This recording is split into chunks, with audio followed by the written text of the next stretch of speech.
What Sri Krishna is telling us today, how everything stands inseparably one. I love someone so much, or I love my kids so deeply, but in general, I'm an insecure person, and it might even be that you are insecure about the very person you claim to love. A violent person cannot be simple, though he can act simple, though he can wear a persona of simplicity, but he cannot be simple. And an unwise person cannot be beautiful. The false self and the true self, the ego and the self, aham and atma, these are the two centers. And depending on where you are located on this scale, there would be a very definite proportion of vices and virtues in your inner life. Fear and greed, they don't even go together, they are one. So if you have spotted fear, you have actually spotted greed. Just that in one particular instance, greed is called fear. Your problem is you want to keep a few of those pleasurable problems intact, and you want freedom from all other problems. No, all other problems are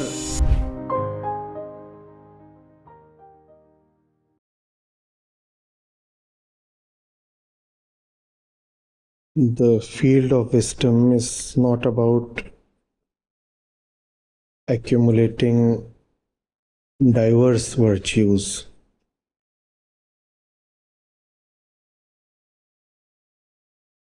The point is, there are no diverse virtues.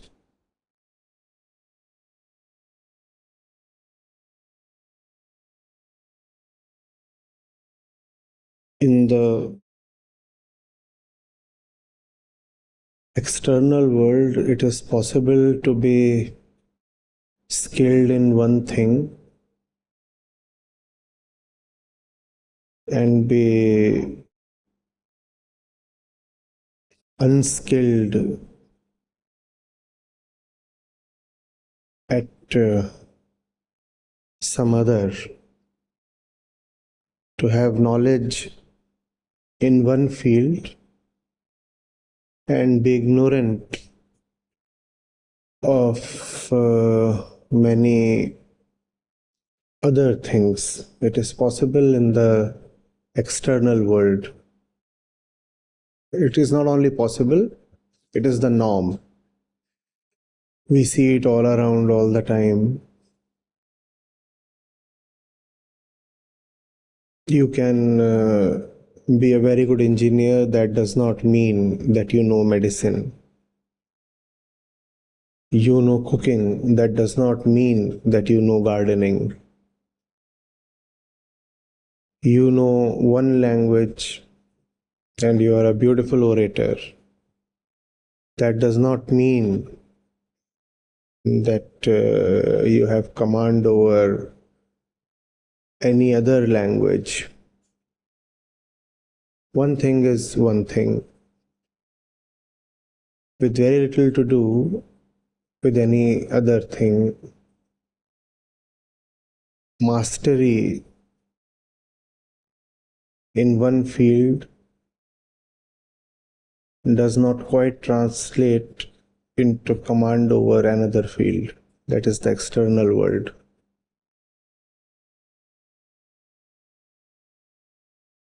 And since we are creatures enthralled by the external world, we take rules of the external sensory material world and superimpose them on the internal dimension as well.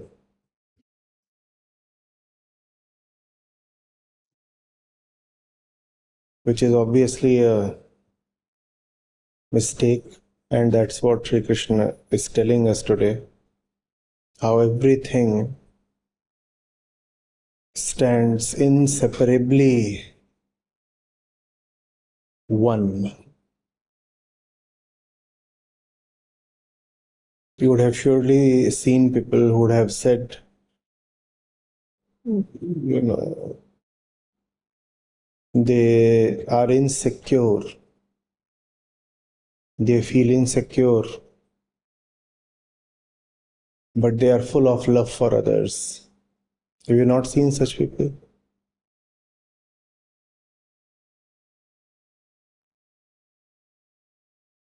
I love someone so much, or I love my kids so deeply, but in general, I'm an insecure person. And it might even be that you are insecure about the very person you claim to love. So we do not find it odd to claim that these two coexist. We say insecurity and love can coexist. Similarly, I'm compassionate and competitive.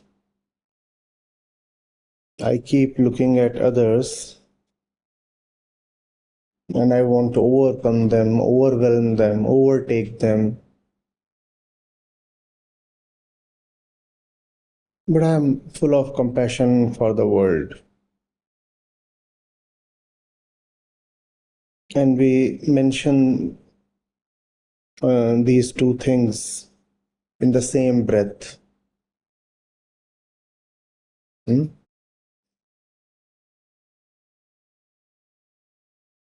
I am very tribal, very parochial. I have a very strong group identity. But at the same time, I'm an admirer of beauty. And it just doesn't strike us that these two cannot be concurrent.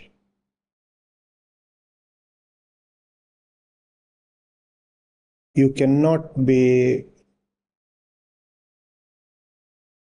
parochial, you cannot be someone drawing his identity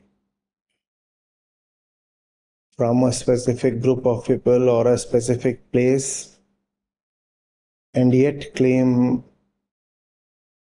to be a lover of beauty. All these are things of the internal world. That is the world where fragmentation cannot work. You can still sustain it. You can run a fragmented life, but that would be to your own peril. You'd suffer.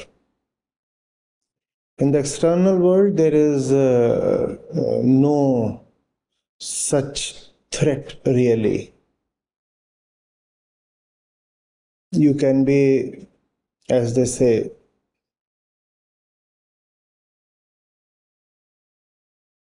a master of one thing and just one thing, and that might suffice. Internally, one thing cannot suffice, one virtue cannot suffice, because internally all has to be one, and only then it suffices, which means very beautifully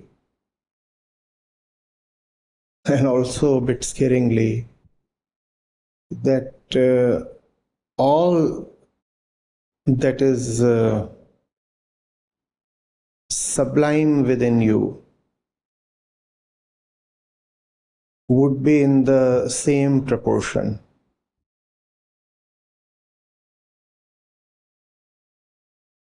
Your ability to love, your ability to stand up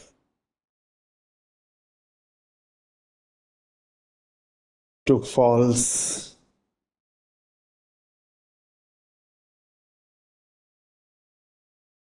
the depth of your wisdom,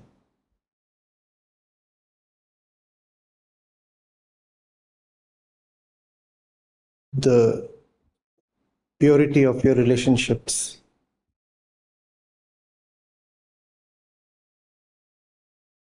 the simplicity of your being.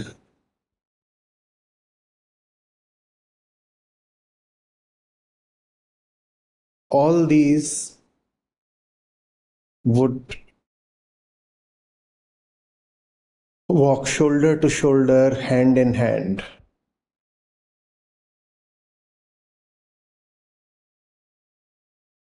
A violent person cannot be simple, though he can act simple, though he can wear a persona of simplicity, but he cannot be simple.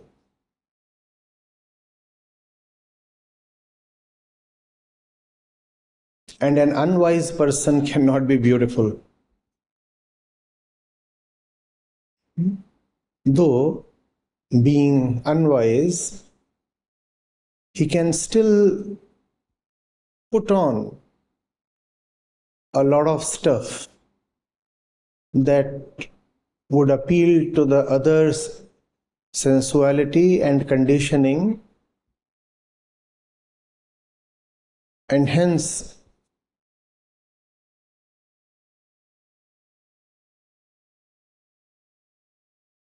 compel or inspire the other to look at the unwise person as beautiful. That is possible.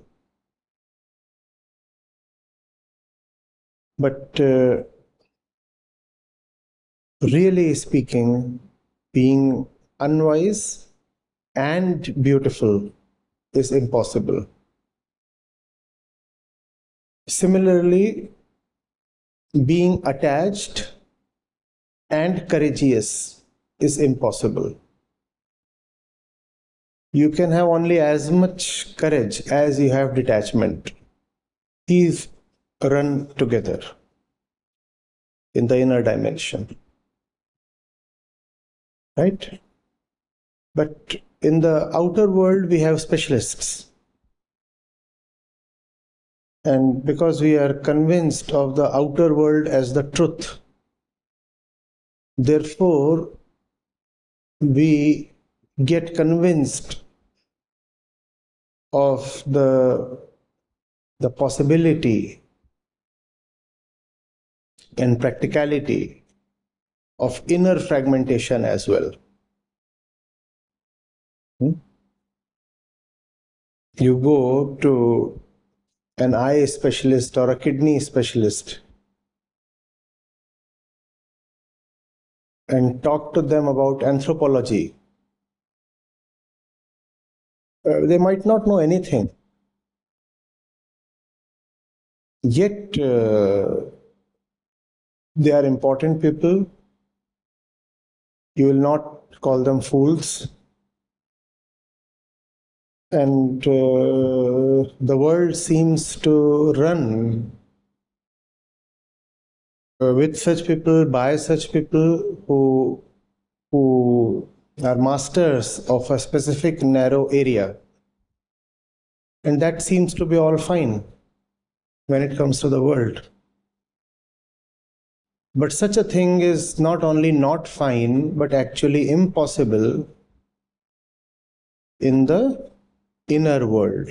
Not possible. There is nothing called divided virtue. There is nothing called isolated virtue or vice.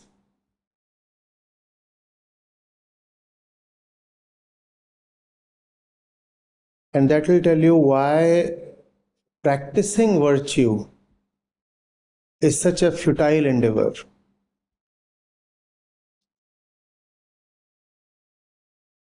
Outwardly, you want to be a mechanical engineer. Obviously, you can study mechanical engineering and only mechanical engineering.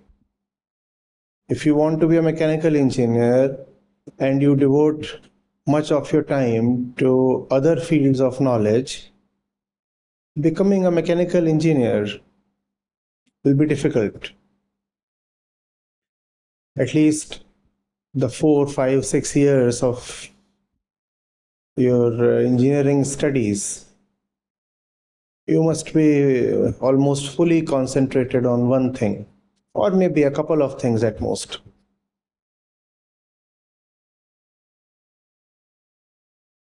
Inwardly, if you say your problem is fear, and therefore you want to concentrate only on fear and want to practice the opposite of fear, the removal of fear, which is often taken as confidence, then it won't work, because you're taking fear as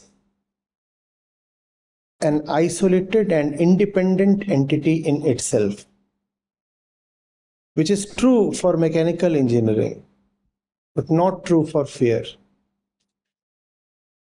You may not know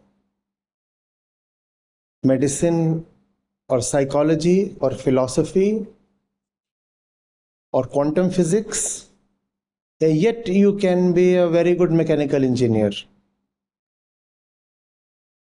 Because mechanical engineering stands to a great extent as an isolated field, not much to do with psychology,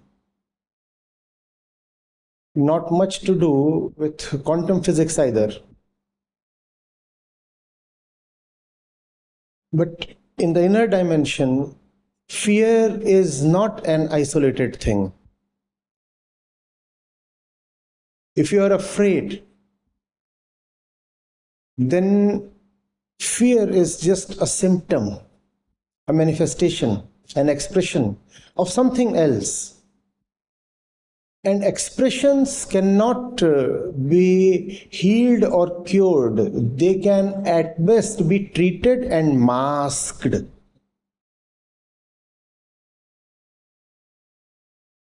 Isn't that what we do with symptoms of things? Hmm? You have a breakout of something on your face, and that may not necessarily have to do with that particular spot on your face. It may not necessarily have to do with your skin either. It may have something to do with your liver, your kidneys, your entire system. But we are used to masking things, and things can be masked.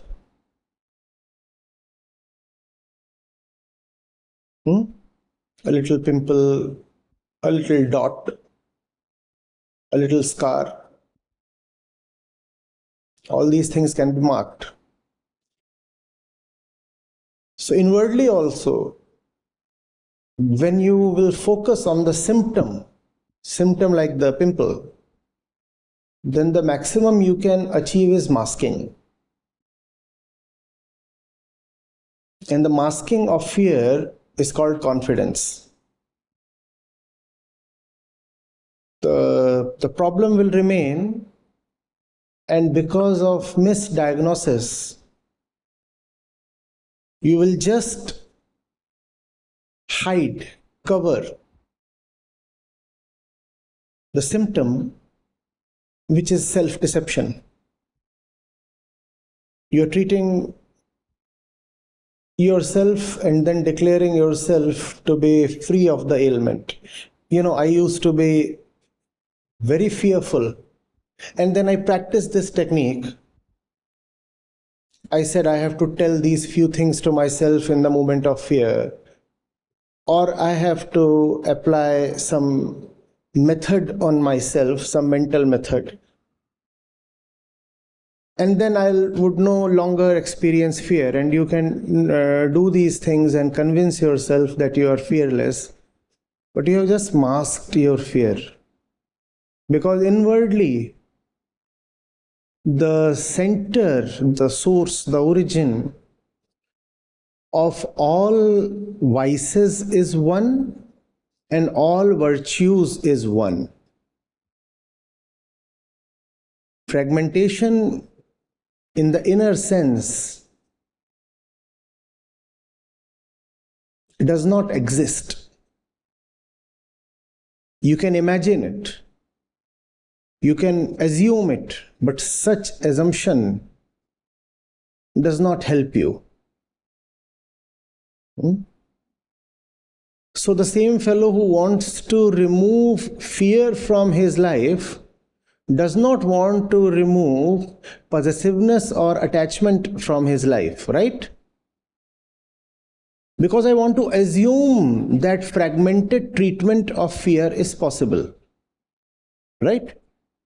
If I do not treat fear in an isolated way, then I'll have to treat everything that is wrong with me inside. And I don't want to do that because there are a lot of wrong things inside that I find very convenient, rather pleasurable. There is pleasure in attachment. There is convenience in possessiveness. Why would I want to give up on those things? So retaining those things, I just want to get rid of fear. And I think that is possible. That is not possible. That cannot happen. And because that cannot happen, therefore, a lot of mental tricks flood the market, the self-help market, the methods market, the meditation market, the spiritual market.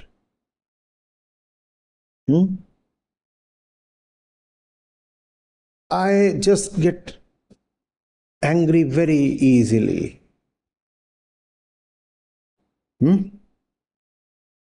Blow up my top within a minute, 10 times a day. What do I do? But you do not want to get rid of greed.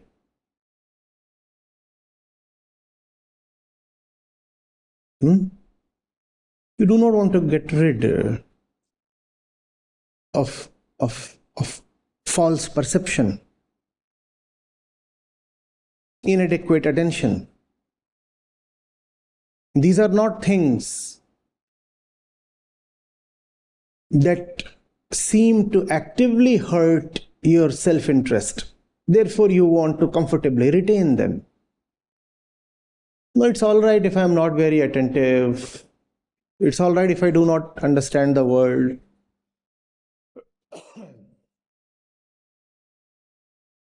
All those things are possible. So they are not a priority to be treated. But anger, that becomes a priority because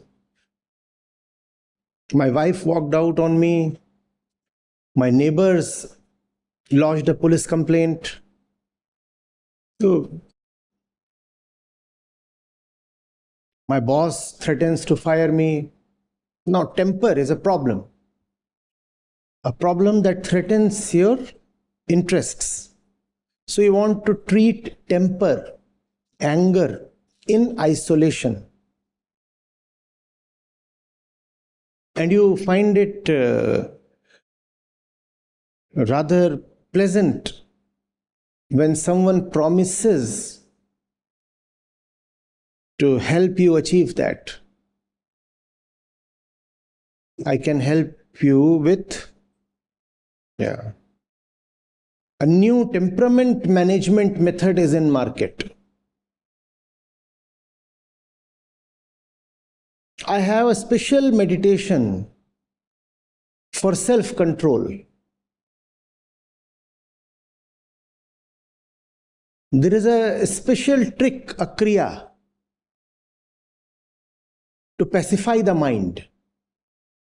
You will never be angry again. And you hear this and feel so happy. This is exactly what you wanted, right? There is assumption and there is self-interest, greed. The assumption is that, yes, isolated treatments are possible. And the threat is that if you remove that one thing that troubles you, if you really cure the one thing that seems to trouble you, you will actually have to cure 5 other things that please you.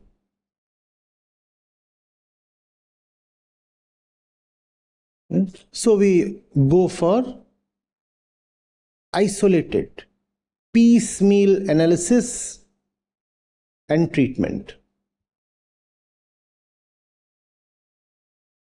That has never worked, that cannot work, that's against your internal constitution itself.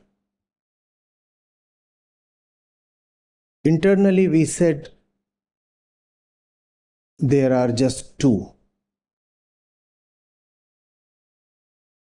A center of vice and a center of virtue.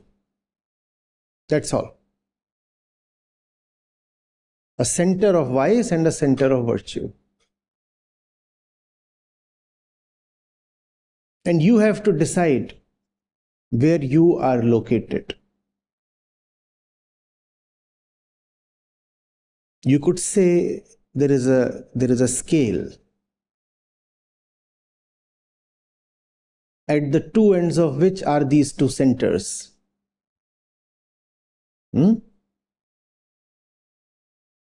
have been referring to them as the small self and the big self, the false self and the true self, the ego and the self, aham and atma. These are the 2 centers. And depending on where you are located on this scale, there would be a very definite proportion of vices and virtues in your inner life. So this you could regard as that scale. That is the center of vices. This is the center of, if you are here, where the ratio is 9:1. Let's take this distance as 10 units. If you are here where the distance is 9:1, right? Then it would be very difficult to have vices beyond the extent of 10%. Virtues. Because this is the center of vice. And that will not apply to only one particular virtue, that will apply to all the virtues. If you choose to exist so close to the center of vice, all your virtues will remain unblossomed, underdeveloped.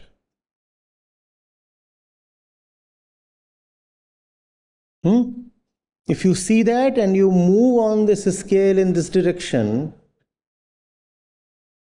then you will gain on not one but all the virtues in the same proportion. In the same proportion. Wisdom will deepen, love will deepen, compassion will deepen, fearlessness will deepen, simplicity will enhance. And you can come up with 10, 15 other names as well. The spiritual world is full of names, terms. But they all go together. It is impossible to have any one particular thing very well developed inside you without having the other virtues equally developed. That won't happen. And the same applies to what we call as vices. If there is one that you can locate as being powerful inside you, then it cannot be just one. It's just that one is in your radar. One is being detected. Bad news. If you can detect even one vice as powerfully present within you, that indicates the presence of all others. They will be present in equal measure, just that they might be lying dormant. Just that they will raise their ugly head when the time comes. Just that you are fearful and hence equally lustful. But the lust is not being experienced because right now, as things are, there is no object of lust around you to stimulate you. The moment the stimulus arrives, you will see how lustful you are.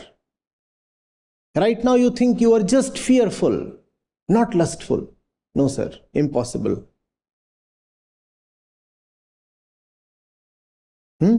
Right now, you have someone with a hockey stick in front of you. So there is a stimulus. So you can see what a coward you are.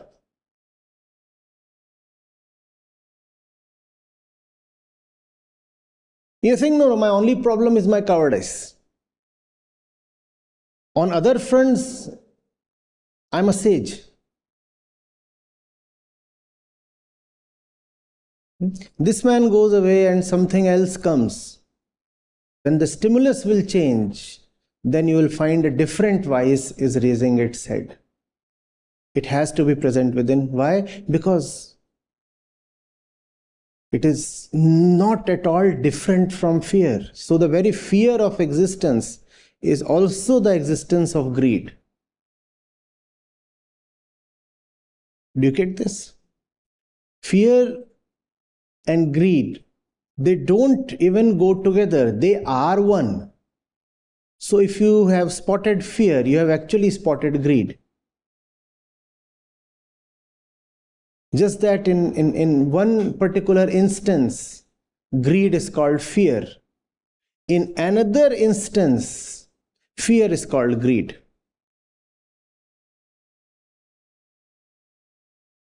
When you have someone with the hockey stick in front of you, what you experience is fear. When you have a pretty object with a selfie stick near to you, then what you experience is greed or lust.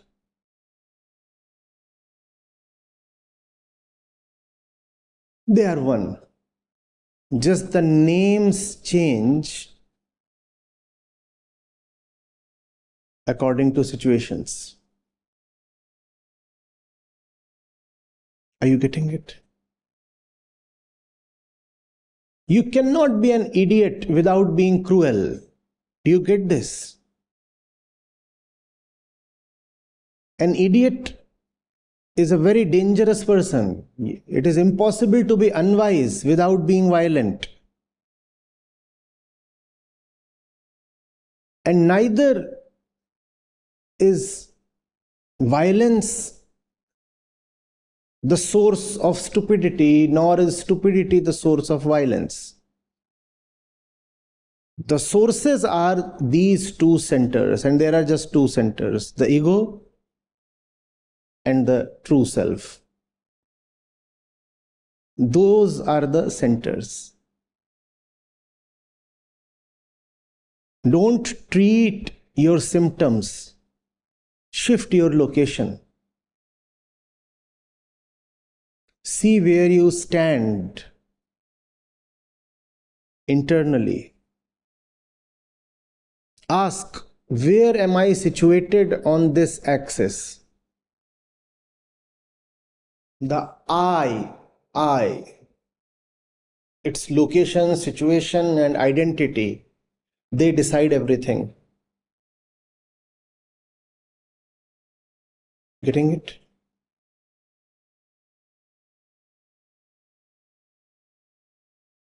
Shri Krishna is saying, if you don't have self-knowledge, then there is no wisdom. These two go together.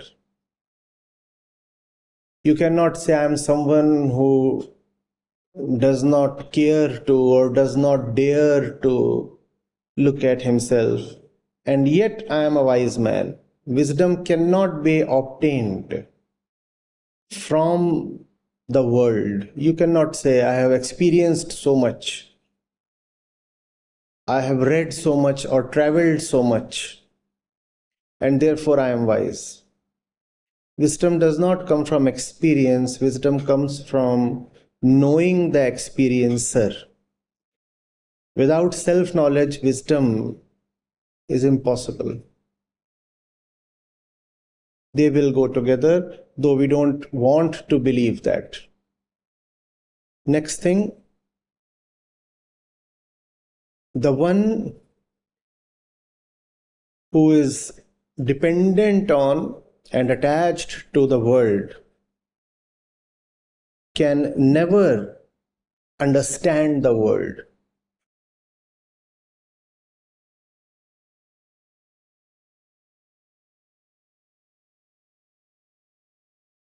Bhav and bhav.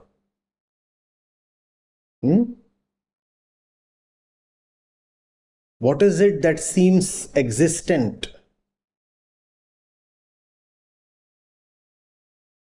Bhav denotes existence, and that's the word being used in the verse.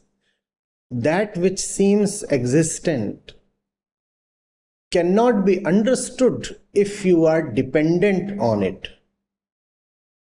You will never understand a thing, an object, if you are attached to it or dependent on it.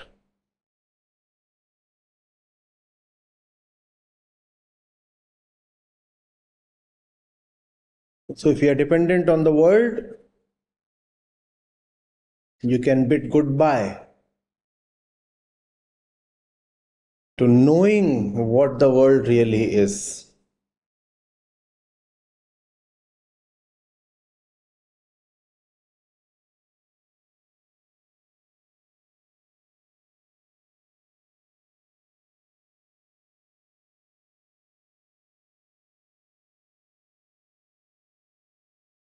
And if you do not understand the world, then there is no shanti, no peace. And where there is no peace, there can be no joy.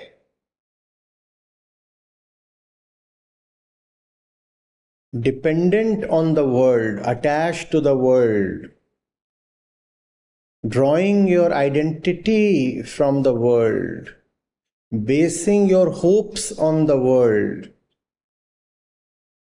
you can never understand the world. And if you can never understand the world, you would be in constant turbulence. There can be no peace, and if you are without peace, you will be without joy.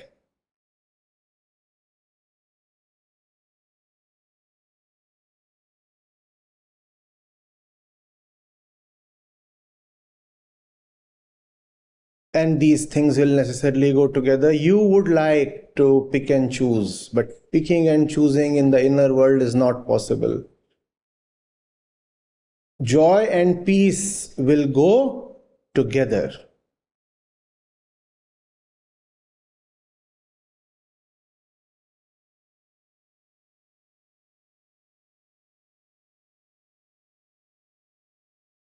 Without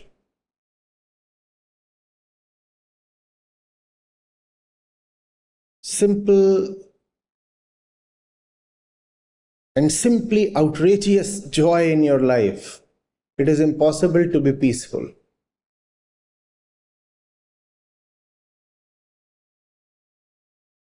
And you cannot say, I am very, very peaceful, though I just do not make any sense of the world. No, I do not understand how the world works, what this world is all about. But in my little chamber, I am all peace. Have you seen such people? I have no idea of how things are without and within. I just don't understand why nations fight. I also don't understand why I just swell up on seeing something or shrivel down on seeing another thing. I have just no idea. Yet, I have my little routine, a little room, and a little cot. And I am so much at peace because I am a simple person, you see. Without understanding, there can be neither peace nor simplicity. Sri Krishna is a challenge. He will not let you get away with your nonsense.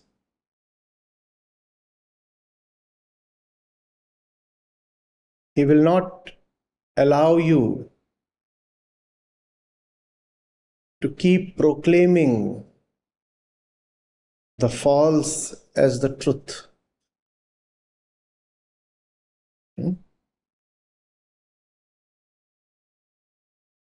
I understand everything. I see that the world is going to the dogs. And yet, I don't act. And Sri Krishna will tell you, you do not understand anything.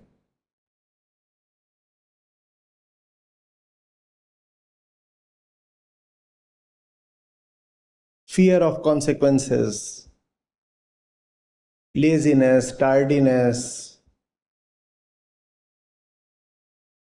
these do not sit well with wisdom. Had you had any wisdom, you would have plunged into action, the right action.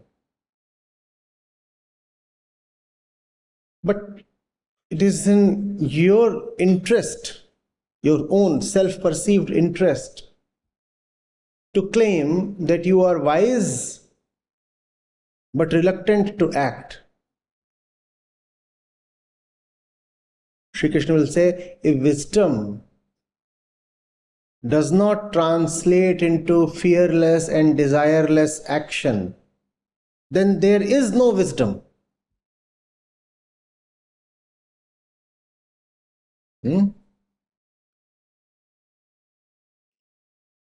If the mango tree does not bear the mango fruit, then it is not a mango tree. You cannot say internally, I am a mango tree, Though externally all I have is lemons.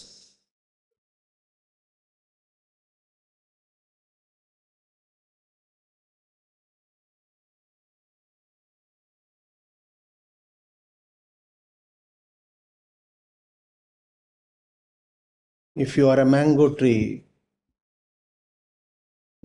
Sarvas samshek. Let us shake things up. Yes, some action. Real action. The world needs that. Instead, at most you offer lemonade. Two hoots to that. And you claim, I'm a mango. I'm a mango. Within I am a mango. The classic spiritual lie. Within I am wonderful. Externally I am stupid. Shri Krishna is calling it out. It is not possible. It is not possible.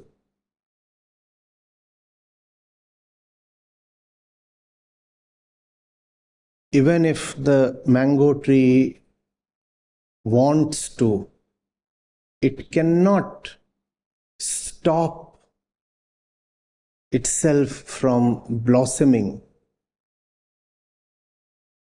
and then fruiting.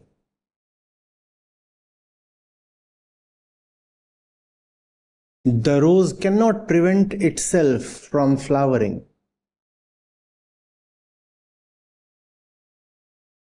And the flower can't prevent itself from letting the aroma spread far and wide.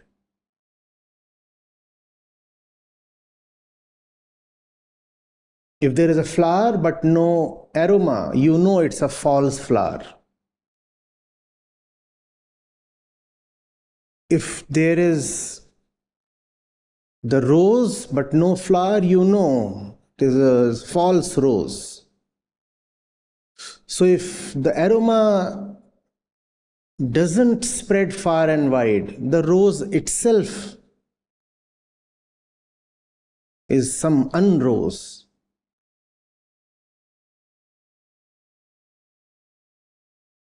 Not rose at all. But had the rose been spiritual, it would have said, within. Everything is within. I close my eyes and there I feel I am a rose. This is the kind of spiritual nonsense that the Bhagavad Gita mocks at.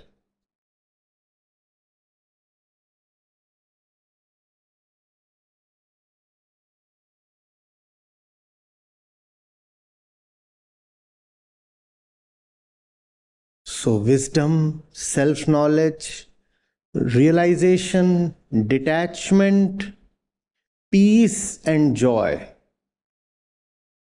These 6 or 8 things mentioned here are all just one. You'd either have all of them or none of them. Or you can have a little bit of them depending on where you are on this axis. But if you have a little bit of joy, then you'll have only a little bit of peace. You cannot have little joy and loads of peace. They'll be in equal measure, equal proportion, and together always.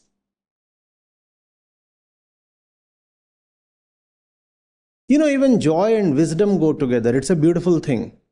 It's such a beautiful thing. Joy, freedom, and wisdom, they go together. There are certain things that you just cannot understand if you are not joyful. Only in the moment of deep joy do certain things become instantaneously clear in a flash. It just strikes you. Yes, of course, I can see that. You may try very hard, apply whatever technique. It won't work if you are not joyful. And you cannot be joyful without total freedom. You might be trying for freedom, but when that freedom really arrives, you find you are joyful.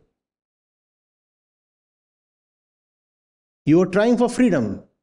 You got joy. So those who put up sullen faces and are somber in the name of sincerity, they are unlikely to understand much. Wisdom is for the one who is bursting out from within in joy. Wisdom is not for dead people. Wisdom is not for the morose ones. Wisdom isn't for those, I'll repeat, who can't burst out in joy. Earlier today I used the word outrageous. Without outrageous joy, you cannot have deep wisdom.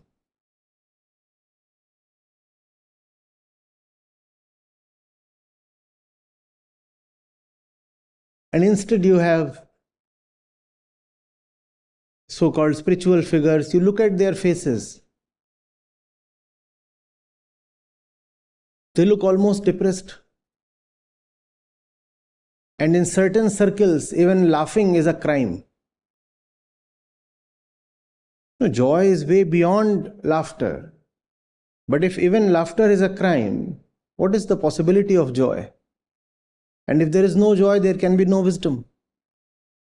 But we think that the joyless person can possibly be wise. That's not happening.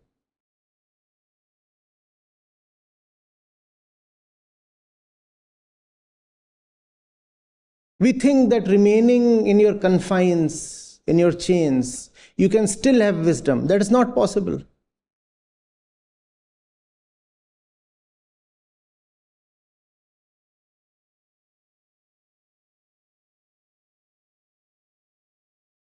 We used to be at Shivpuri, Brahmapuri, Kodiyala, Kanatal.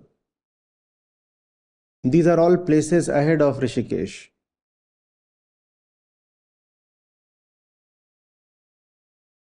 Upstream of the Ganga. Then even at Chopta, Kedarnath,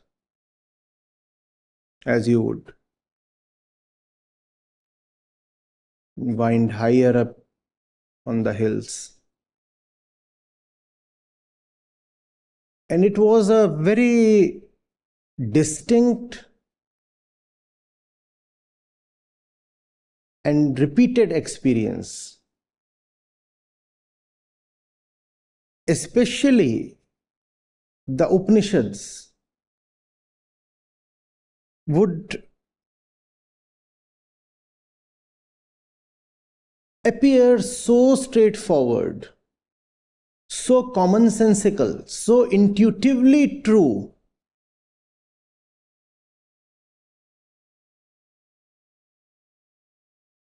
After midnight, in total darkness on the banks of the Ganga, up on the hills. I'm not talking of the Ganga of the Rishikesh Ghats. Up on the hills. With not even a single dot of light around. I'm talking of electricity. No man-made light or sound, nothing. Total darkness, clear canopy, only the stars and the moon, possibly some fog, and there is the Ganga, and the sound of the flow, and you sit beside her with your little lanterns, right on the sand, not on chairs. And it became so much easier for me to teach in those moments.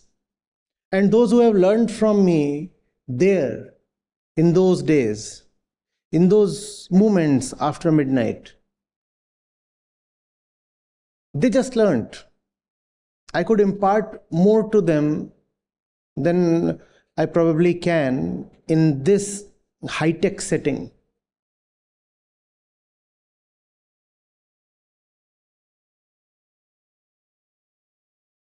So wisdom and solitude go together. Just as joy and peace, Sri Krishna is saying, go together. And there can be no joy without wisdom. There can be no wisdom without detachment. And these things all are a package. Similarly, being there and realizing the Upanishads was one thing, one unified thing, a package. And that also in some sense required freedom, because you needed to break away from your monotonous, regular, professional city life and be there. And that freedom required a kind of rebellion. So that included negation.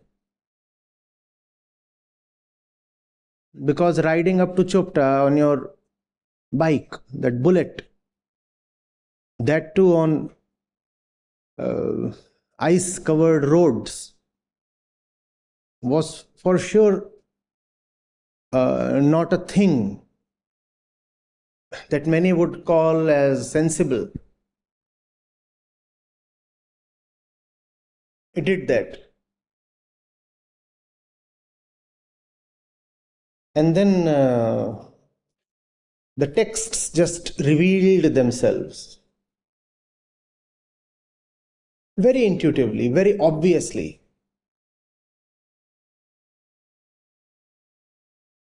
They do so even today, but it takes time and effort. There it was as if the entire environment was facilitating what needed to happen. As if Prakriti herself was aiding the happening.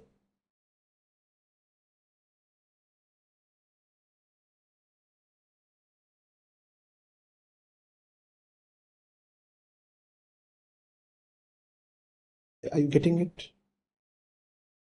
So when you wonder, when you ask me, how do you understand the texts, the verses, the way you do?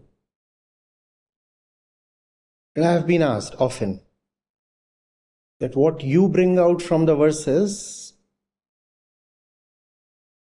is often something we have never read anywhere. From where does that come? That does not really come from the text itself, that comes from my life.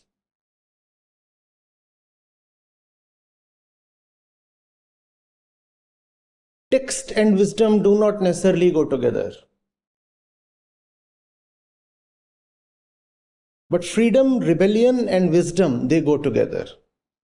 I have lived an outrageous life. And that's what enables me to receive the full meaning of the Gita.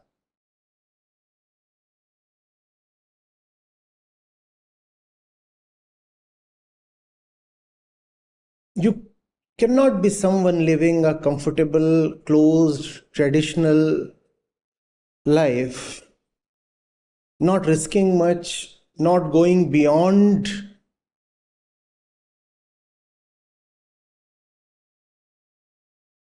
the limits of the secure, and then hoping that the beyond will reveal itself to you. You cannot go beyond your tradition, your security, your limits. Why should the beyond come to you? I have dared to go beyond what the society had planned for me, what this body, what circumstances, what tradition wanted from me. And therefore, I think humbly that the Gita comes to me like a friend, like a companion, like someone I can admire the beauty of. Not just worship in submission, but stand next to and say, I know you.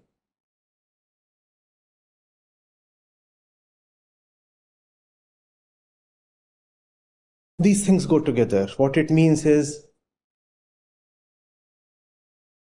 dear listeners, if you want to continue your old ways, the Gita cannot come to you. It's a package.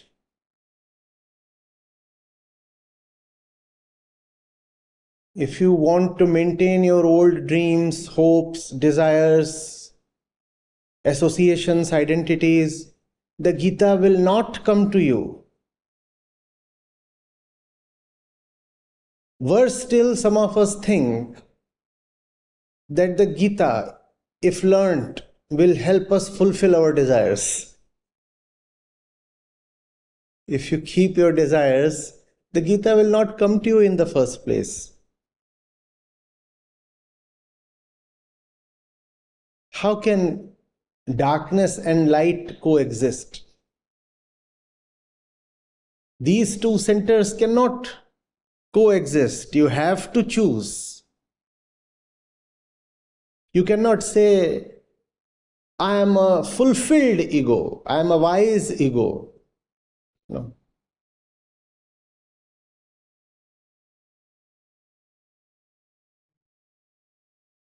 You cannot say, I am a possessive lover.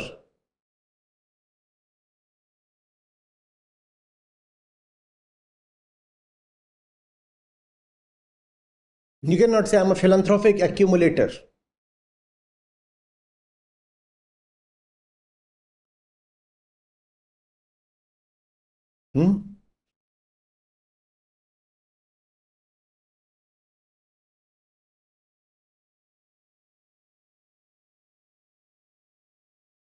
Your entire being keeps screaming for the opposite. It says, let me remain inwardly as I am and yet attain some internal and external goodies. Doesn't it? But why does the deal have to be so harsh? Why can't you give me wisdom? With me remaining as I am. Don't we all want that, huh? And in fact, if someone says you cannot have wisdom with you remaining as you are,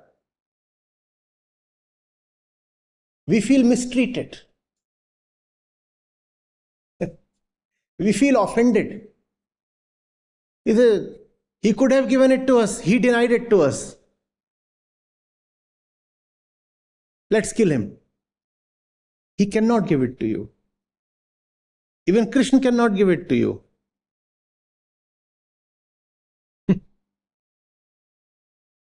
But that's what you are convinced is possible. Throw away such conviction. With you remaining as you are, wisdom, love, joy, freedom, any of those goodies, those virtues are impossible. Give me just one. Is even one too much to ask for? Yes. You cannot have even one of them because they all come together. If you can have one, if you're asking for one, you're actually asking for the entire bunch. And that you cannot have. With you remaining who you are, you cannot have that. Come over. Get up and come over. So I am someone confined to this chair, this seat. This is my cage, right? This is my cage. Okay. Now I want to get up and go. I want to rise and fly away. Hold me by my neck. I want to fly away, and he's holding me by my neck. Can I fly away? I can't. Okay? Hold me completely, encircle me. He is holding me totally. He has totally held me to this chair. Can I fly away? I cannot. He holds me by my neck. Can I fly away? I cannot. Now just hold me by my arm. Can I fly away? I cannot. But something within me is saying, you were more caged when he was holding you, gripping you, encircling you like this. So now the extent of bondage has decreased. So maybe you can fly away a little. Okay, come, hold me like this, here, by my shoulders. What is the extent of my flight? Zero. Now it seems that the bondage has reduced. He is not holding my entire body, just my neck. What is the extent of my flight? Still 0. Now hold me just by my arm. Now the extent of bondage seems to be even more reduced. What is the extent of my flight? 0. Now hold me just by my little finger. My entire being seems free. My entire being seems free. Just this little thing I cannot get rid of. Just this one little thing I cannot get rid of. Everything else seems free. See, I have done so much. Acharya Ji, you have given me so much freedom. I am 99% free now. Only my little finger is held up. What is the extent of my flight? 0.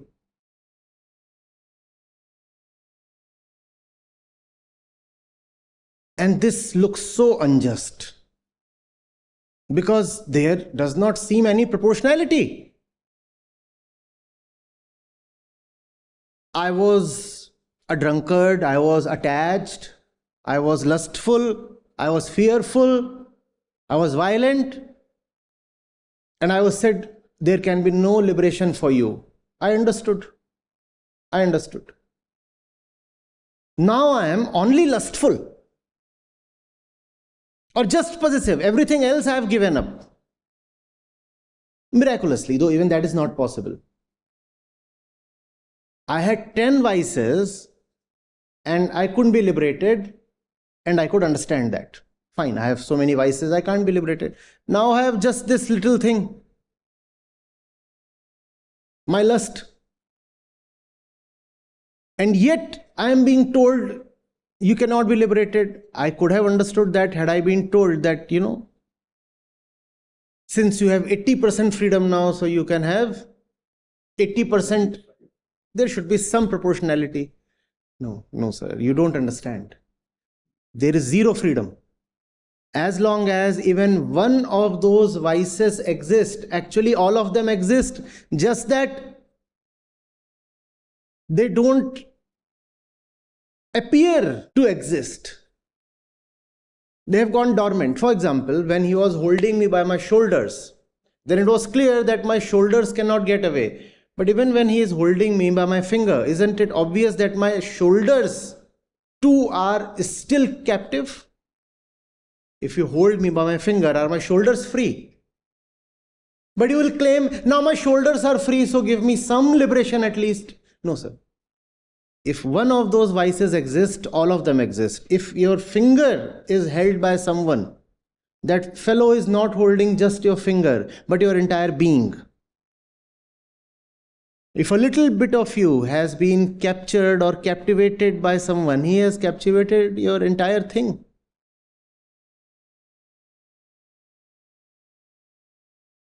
Are you getting it? I need to pick up just a very small pen from that table out there. And I need to pick up a huge box. In either case, I'll have to walk up with my entire system up to that place. I cannot say the box weighs 15 kilograms and the pen weighs 15 grams. So for the box, I'll move my entire body to that place, and to pick up the pen, I'll just send my thumb. Can you say I'm dispatching my thumb to pick up the pen because the pen is such a small thing? No. Either of those things, irrespective of their weight, will capture you fully. It can be a small thing, but it will still capture you fully.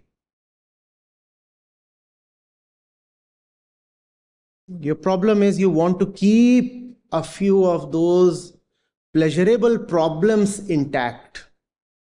Pleasurable problems. You want to keep them intact. And you want freedom from all other problems. No. All other problems are small because you see them as problems. The real problem is the pleasurable problem, because that's the one you do not want to give up, nor do you see that as a problem, you see that as pleasure. And as long as that pleasure is not seen through by you, not only that pleasurable problem, but all the other problems will also remain. Seeing through pleasure is very important. There is no pleasure when you see through pleasure. Pleasure is fog, and you can see a lot of images on a screen of fog. But is there anything when you see through the fog? Nothing. Pleasure is foggy.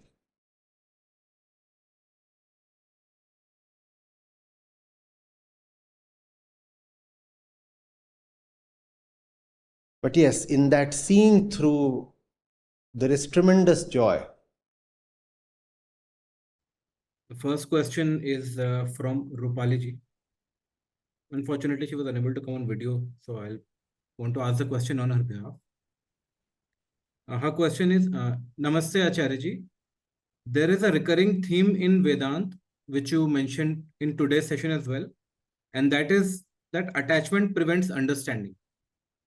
If I am attached, I am unable to really know the facts behind the thing. And I understand that this happens because attachment means that my selfish motives are associated with that thing. But detaching myself from it for the sake of understanding, would that also not be a selfish motive in itself? How do I achieve this and gain real understanding? You do not detach yourself for the sake of understanding.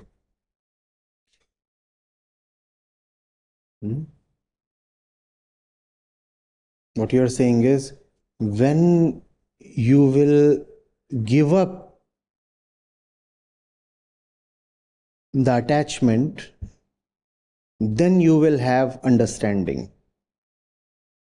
That's the mental sequence you are coming from. There is attachment,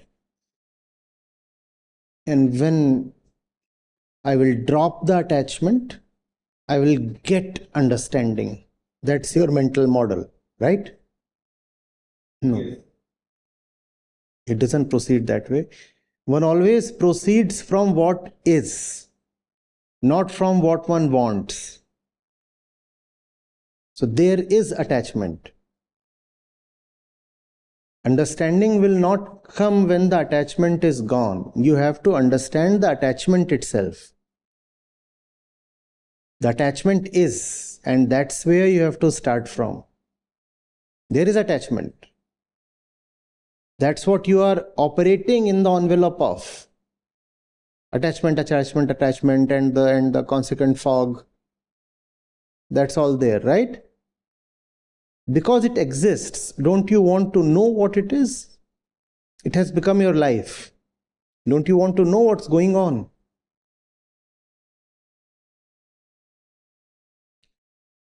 Don't you want to know where this whole thing comes from? Is it really as pious, as virtuous as you take it to be? Surely when you are into something dirty, you don't even want to mention it. You don't acknowledge it even yourself. And you feel a certain guilt about it. But attachment, obviously you see as something not so dirty. We do not insist whether it is dirty or pure. We want to know, and that's not too much to ask. We want to know, what is this thing called attachment that I am living in the envelope of? All my movements are within this fog. What is going on? And I'm not doing that to get a certain result. The inquiry is not really motivated or purposeful. It's just that I am a human being. And my nature is to know.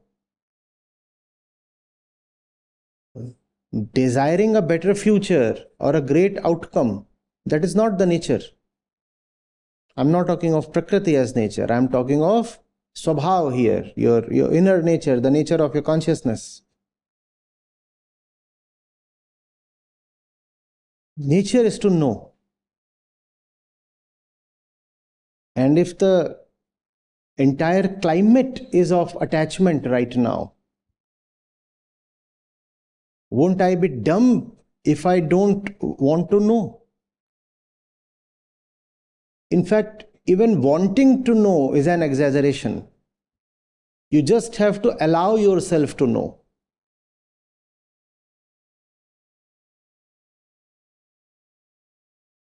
You have to drop the want to not to know. Want to know is not needed.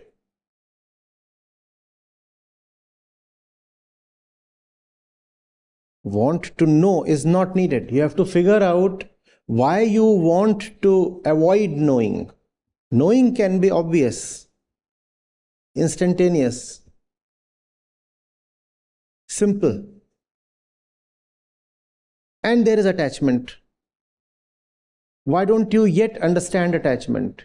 What is it within that is afraid of knowing attachment?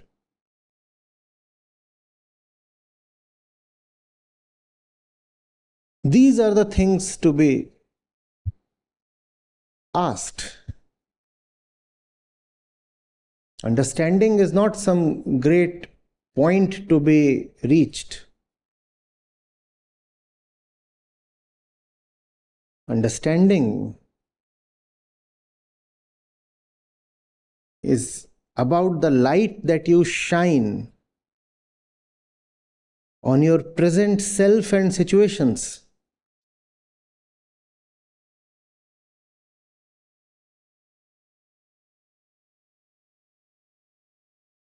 With the fog around you remaining as it is, how come you are talking of reaching some great destination? Your eyes, your mind, your being is in a thick blanket of fog. And you are saying, let's talk of the destination. There is no destination with so much fog. The first thing is to ask, what is fog and how come I am within it? And if fog is not nature, what inside me keeps me within this blanket?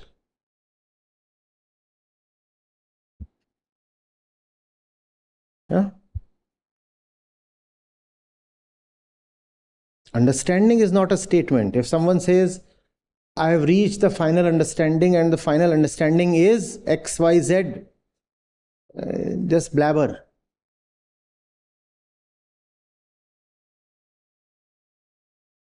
Worthless noise. There is nothing called as understanding. Understanding is no specific thing. Understanding is no thing at all. There is just silence.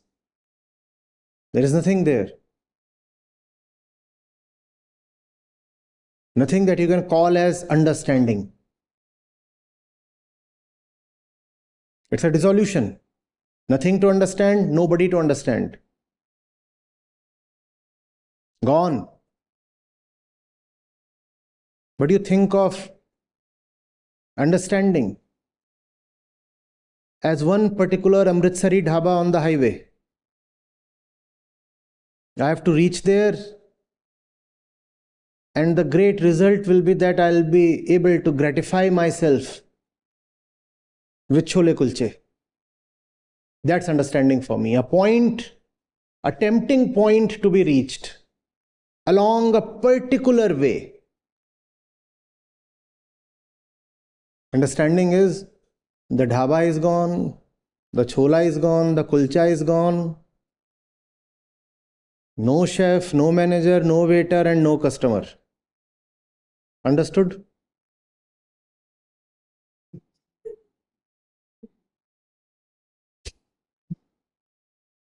All of these were fleeting and flickering images on the screen of the fog.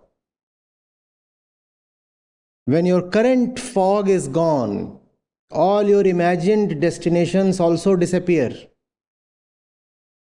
All your hopes, desires, ambitions, fears are not so much about the future. They are actually a product of your drunken present, deluded present. It is the fog of the present. It is on the foggy screen of the present that you project all these imaginations of the future. With the present fog gone, all these images of the future also just vanish. What do you have then? The highway is gone. You have the sky now. The sky is the highway. You think of highway as something that gives you freedom to move. The sages say no. The highway is something that limits your freedom to move. The highway is so narrow, you see. Only within a particular rail can you keep moving, like the train. What kind of freedom does the train have? Similarly, the highway, something has been laid out for you and you have to move within its confines. The highway is gone, the dhaba is gone, everything is gone. You have the sky, and the sky has an infinite number of highways and all the freedom to choose which way you have to go. No traffic police, no GPS needed.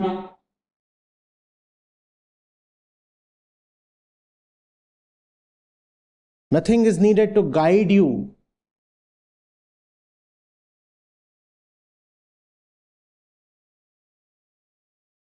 Getting it?